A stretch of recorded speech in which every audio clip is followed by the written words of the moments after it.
ওনার যদি এত টাকায় ক্ষয়ক্ষতি হয়, উনি পুলিশের কাছে না গিয়ে কেন সোশ্যাল মিডিয়াতে এটা ছড়াচ্ছে?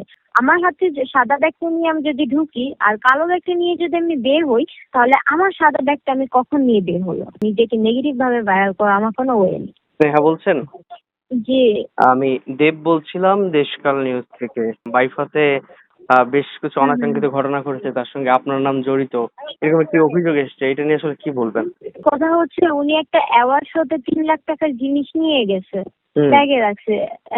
এটা হচ্ছে উনি সোশ্যাল মিডিয়ায় বলছে যে উনি 3 লাখ টাকা নিয়ে গেছে। হুম। এখন উনি গোল্ডই নিয়ে যাক বা টাকা নিয়ে যাক, অ্যাওয়ার্ড শোতে কেউ এত দামি জিনিসটা নিয়ে যাবে না। আর গোল্ড বললে তো উনি পরে থাকতো, রাইট? 3 লাখ টাকার ব্যাগ যদি উনি নিয়ে যেত, তাহলে ওই 3 লাখ টাকা ওই ব্যাগটা উনি সাবধানে রাখতো, অফকোর্স ফালায় রাখতো না। সেকেন্ড কথা হচ্ছে, ওনার যদি এত টাকায় ক্ষয়ক্ষতি হয়, উনি পুলিশের কাছে না গিয়ে কেন সোশ্যাল মিডিয়াতে এটা ছড়াচ্ছে?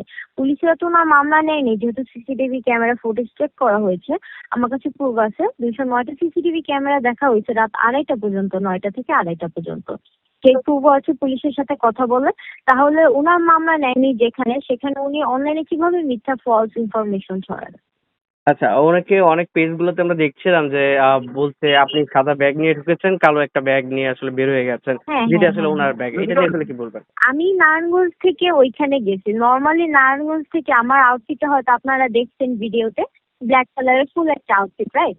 তো নারায়ণগঞ্জ থেকে এই আউটফিট পরে তো একদম সাথে যাওয়া যায় না। আমি সেখান থেকে আমার পার্লারে গেছিলাম, পার্লারে গিয়ে রেডি হয়ে দেন আসছি। তো পার্লারে গিয়ে যে ব্যাগগুলো আমি দুইটাই নিয়ে গেছি, যে দুটো আমার ব্যাগের সাথে ম্যাচ হয়। দেন একটা ব্যাগে আমার মেকআপ সামগ্রী ছিল, আরেকটা ব্যাগে আমার ফোন আর পাওয়ার ব্যাংক ছিল, যেটা কালো ব্যাগে ছিল। And ওই কালো ব্যাগটা নিয়ে আমি ওয়াশরুমে গিয়েছি। সেই সিসিটিভি ক্যামেরা ফুটেজে পুলিশ দেখতে পাইছে যে আমার কালো ব্যাগটা নিয়ে আমি ওয়াশরুমে গেছি, আসছি, সেটা দেখা গেছে। এটা হচ্ছে আমাদের লালবাগিচার ভিতরে।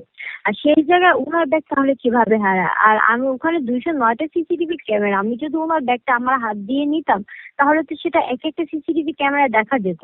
আপনারা যে কালো ব্যাগটা দেখতে পাচ্ছেন, এবার আপনাদের কাছে প্রশ্ন হচ্ছে সাংবাদিক ভাইদের কাছে, যে আমার হাতে যে সাদা ব্যাগটা নিয়ে আমি যদি ঢুকি আর কালো ব্যাগটা নিয়ে যদি আমি বের হই, তাহলে আমার সাদা ব্যাগটা আমি কখন নিয়ে বের হলো?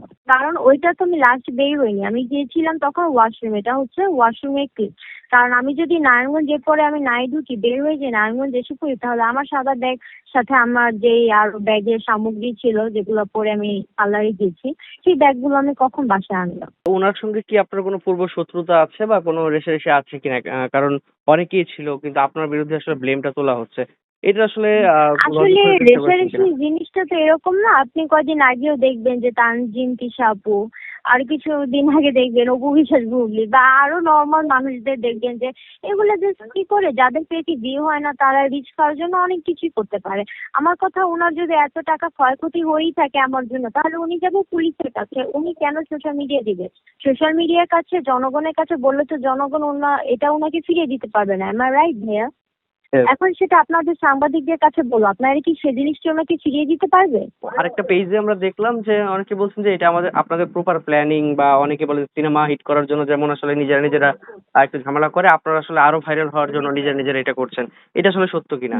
ভাইরাল হওয়ার তো অনেক ওয়ে আছে। এরকম মিথ্যা অপবাদ আর চুরি হচ্ছে নিকৃষ্ট একটা জিনিস, সেটা থেকে নিকৃষ্ট জিনিস আর কিছু হয় না এই দেশ। তো ভাইরাল আর অনেক কিছুই আছে। আমি কোনো মুভি করি না, আমি কোনো নাটক করি না, আমি মডেলিং করি, ব্র্যান্ড প্রমোট করি। সেই জায়গায় এরকম নাটক সিনেমার মতো এগুলো প্ল্যান করে করে নিজেকে নেগেটিভ ভাবে ভাইরাল করা আমার কোনো ওয়ে নেই।